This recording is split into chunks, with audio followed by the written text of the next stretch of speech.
Hi, in this video we will learn how to set up Shift to run workflows on external processes.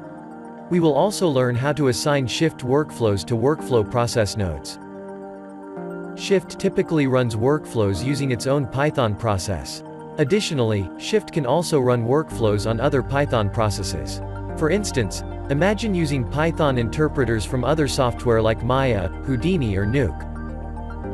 To define which Python interpreters are available for Shift to use, you can set some specific environment variables. We will show how to achieve this in Windows. Press the Windows key and search for Environment. Select Edit the System Environment Variables.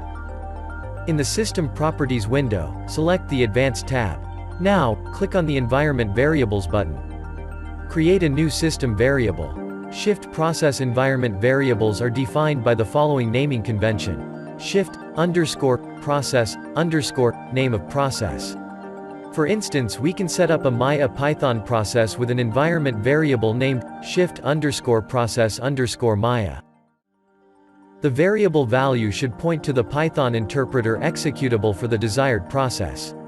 In the case of Maya, we want to set the Maya Py file location.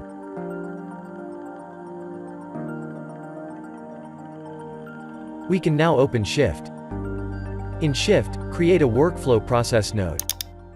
Set the file parameter to open the Add Floats workflow created in previous videos. From the drop-down menu select Maya. Set value 1 to 1.3. Set value 2 to 2.5. Execute the workflow. Check the result. The output result should be 3.8. We can even chain together a standard workflow node with the workflow process node. Create a workflow node. Set the workflow file to add flow as work. Set value 1 to 1. Set value 2 to 1.5.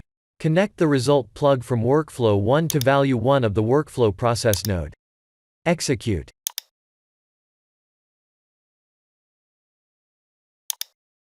The result should be 5. Using similar steps you can set other processes to be accessible to Shift. This way you can create a single workflow that processes information across multiple Python interpreters and software. See you in the next video. For more Shift training material and other videos, check our YouTube channel, like, and subscribe.